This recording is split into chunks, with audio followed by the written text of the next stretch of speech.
Finalement, comment ton environnement peut affecter négativement ta santé mentale? On verra ça sans plus tarder. Déjà, qu'est-ce que j'entends par environnement? Je parle simplement de tout ce qui t'entoure.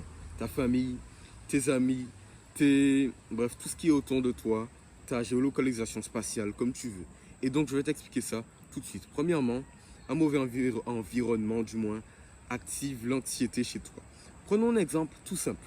Imaginons que tu habites aux États-Unis, dans un quartier très criminel, très chaud comme on dit, beaucoup de crimes, de drogue, un mauvais environnement, une mauvaise hygiène.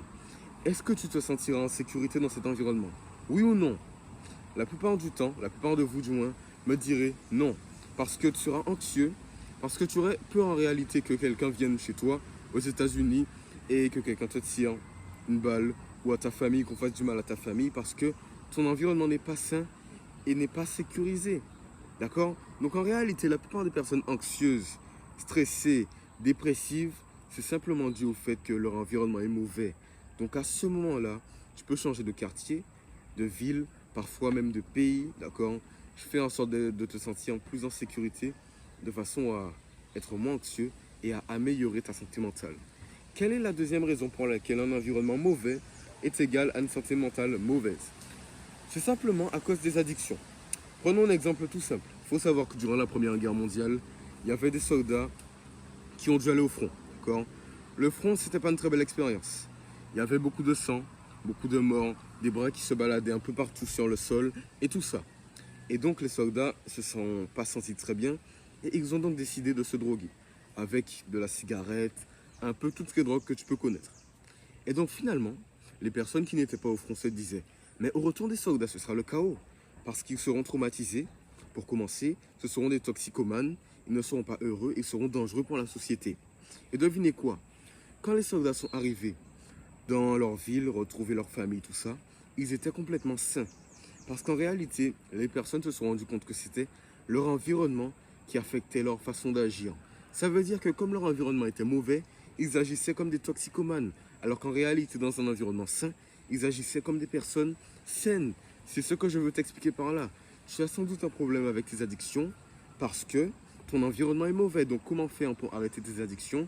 Changer ta santé mentale en changeant d'environnement. Parce que santé mentale et environnement, c'est corrélé. Donc bon environnement égale bonne santé mentale égale pas d'addiction. D'accord? J'ai fait une formation dessus d'ailleurs.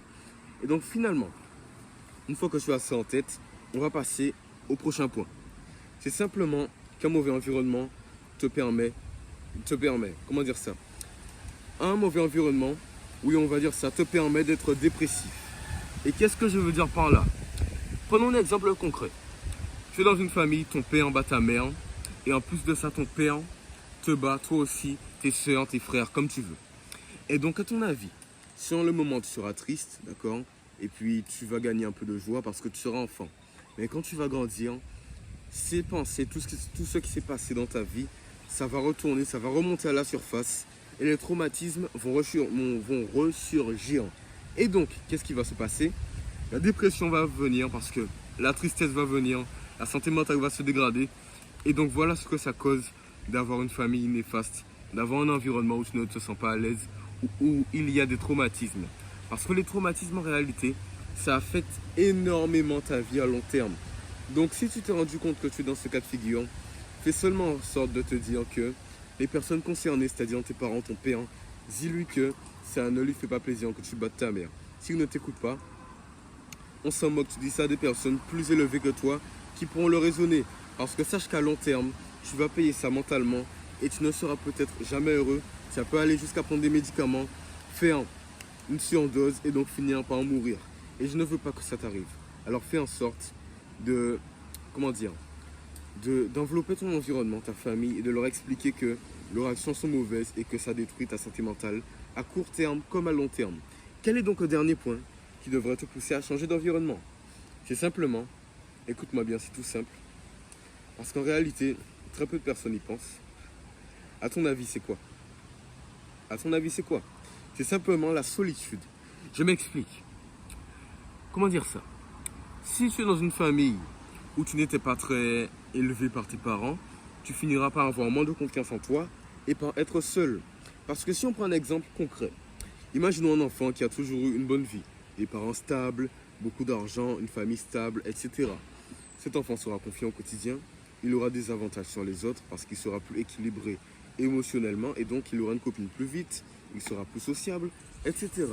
Comparé à un enfant qui, lui, a eu des parents qui se disputaient toute la journée, qui le rabaissaient sans cesse, qui le battaient, toutes ces choses font en sorte que, à long terme, si on compare les deux cas, c'est pas une généralité, mais dans la plupart du temps, la personne avec, l'enfant du moins, avec une bonne, comment dire, une stabilité émotionnelle avec sa famille, finira toujours par être plus sociable, avoir plus de personnes qui vont vers lui. Contrairement à l'enfant qui, lui, était plus réservé, avait des problèmes familiaux qui, après ça, sera simplement un peu plus brusque, un peu plus fermé sur lui-même. Et ça va mener à quoi? Le rejet des autres, parce que ceux qui ne sont pas sociables sont souvent les plus rejetés. Il va se rejeter, se recroqueviller sur lui-même, et ça va finir par beaucoup de choses, de la dépression, de la tristesse, et ça peut même amener à ce que l'individu se donne la mort. Et c'est très mauvais. Est-ce que vous vous rendez compte de la puissance du pouvoir de l'environnement? Si vous vous en êtes rendu compte, c'est un bon pas en avant. J'espère que ça t'a plu. Abonne-toi, like, commente. Abonne-toi aussi à mon Instagram. J'ai une formation qui sort bientôt. Reste connecté. Garde la pêche, garde le smile et plus.